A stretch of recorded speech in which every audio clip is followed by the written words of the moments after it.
For as long as humans have looked at the night sky, we have wondered, are we alone? Today, science, history, and mysterious encounters push us to ask the question again.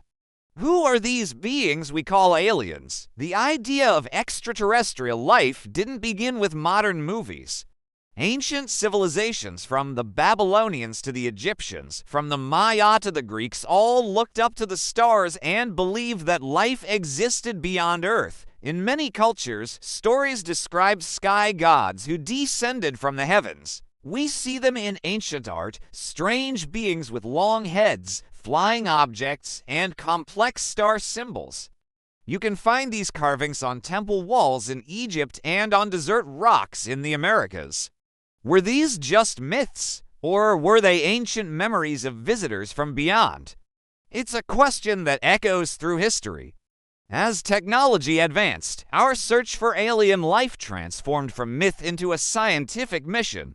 We began to look for life not just with our eyes, but with powerful tools. Scientists are now searching for signs of life in three primary ways. First, they look for biological signs, the basic building blocks like water, oxygen, and carbon-based molecules. NASA's rovers on Mars are digging for traces of ancient microbes, and space telescopes are analyzing the atmospheres of distant planets. Second, there's the search for radio signals. Projects like SETI, the search for extraterrestrial intelligence, use massive radio telescopes to listen for any structured, non-natural messages from space. It's like listening for a single, intelligent whisper in the cosmic noise of the universe. So far, we've only heard silence, but the search has just begun. Finally, we're looking for signs of advanced technology. This could be anything from strange lights around a star suggesting a massive structure like a Dyson sphere to the heat signature of a spacecraft. Every year, astronomers discover more and more Earth-like planets orbiting distant stars. We call them exoplanets. We've found planets with oceans, planets with atmospheres, and planets with the right temperature for liquid water to exist. These are places where life, as we know it, could potentially thrive.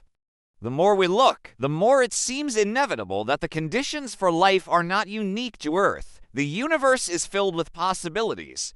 Then there are the mysteries happening right here, in our own skies. For decades, highly credible witnesses, military pilots, astronauts, and radar operators have reported seeing unexplainable objects. They describe them as fast, silent, and capable of maneuvers that defy our current understanding of physics. These objects would appear and disappear in an instant, outrun our fastest jets, and make hairpin turns at incredible speeds without any visible means of propulsion. For a long time, governments around the world officially denied these events or hid the reports behind a wall of secrecy, but that has changed. Today, countries like the United States openly admit that, yes, there are objects in our skies that we cannot explain. They've even given them a new official name, UAP, or an Identified Aerial Phenomena. In 2021, the U.S. Director of National Intelligence released a groundbreaking report analyzing 144 UAP incidents. They could explain only one, the rest remain a complete mystery. Are these natural atmospheric events we don't understand yet? Are they secret, next-generation technology from another country? Or are they something else, something not from Earth? The conversation is no longer confined to the fringes. It's happening in the halls of power. When we think of aliens, what do we picture? In stories and alleged encounter reports from around the world, certain descriptions appear again and again, almost as if they're drawn from a shared, hidden memory. The most famous are the Greys. They're typically described as short beings with thin bodies, large, bulbous heads, and massive, black, almond-shaped eyes. These are the figures most often associated with abduction stories, seemingly more interested in scientific examination than friendly conversation. Then there are the tall whites. As their name suggests, These beings are reported to be very tall, sometimes over 7 feet, with pale white skin and bright, often blue, eyes. They are described as looking much more human-like than the Greys, and some accounts claim they have been interacting with governments in secret for decades. Another type that appears in folklore and modern theories is the reptilians. These are said to be tall, strong, lizard-like humanoids with scaly skin and a reputation for being malevolent. They are often linked to conspiracy theories about a hidden control over human society. Finally, there are the light beings or energy forms. These entities are reported as having no physical body at all, appearing as pure light, energy, or consciousness. Encounters with them are often described in more spiritual or mystical terms, as if they exist on a different plane of reality.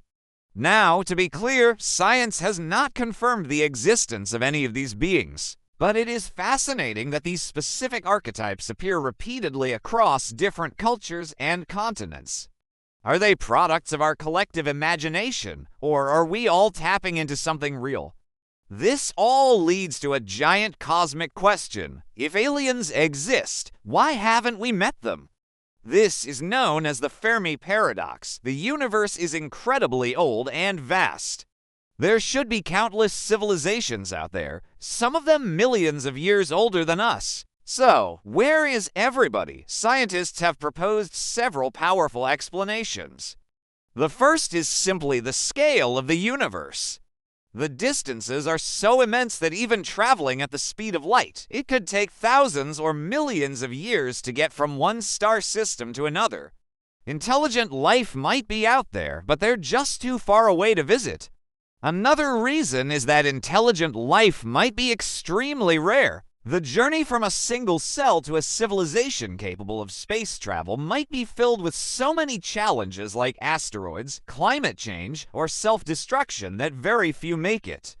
Or maybe their technology is so advanced that it's completely beyond our understanding. We're looking for radio waves, but maybe they communicate through quantum entanglement or dimensions we can't even perceive. It would be like trying to read an email with a stone tablet. And then there's a more unsettling idea, the zoo hypothesis. This theory suggests that aliens are well aware of us. They are observing us, studying us like we study animals in a nature preserve, but they have a strict rule: do not interfere. They might be waiting for us to reach a certain level of technological or spiritual maturity before they make contact. We could be living inside a cosmic zoo, observed but never contacted until we're ready. Despite the silence, the sheer probability of life is staggering. Life on Earth began in the primordial oceans, from tiny, simple cells that grew into the complex biosphere we see today. If that incredible journey could happen here, it could happen anywhere. Remember, the laws of physics and chemistry are the same throughout the universe. Think about the numbers. Our galaxy, the Milky Way, contains at least 100 billion stars. Scientists now estimate there could be tens of billions of Earth-like planets in our galaxy alone. Planets with oceans, planets with heat, planets with air. And our galaxy is just one of an estimated trillion galaxies in the observable universe. When you look at it that way, the idea that we are the only intelligent life to have ever existed seems almost impossible. The numbers don't lie. There could be millions of intelligent civilizations in our galaxy alone. So, who are these beings we call aliens? Are they real? Are they watching us from afar? Are they waiting for us to become advanced enough to join a galactic community? We do not have the answers yet, but the search continues in our powerful telescopes, in our advanced laboratories, and in the vast, silent heavens above. The journey to find them is also a journey to find ourselves, to understand our place in this grand, cosmic story. One day, perhaps sooner than we think, when the universe is ready, we might finally hear a reply. This is the story of our greatest question. Are we alone? What do you think? Let me know your thoughts in the comments below. Thanks for watching.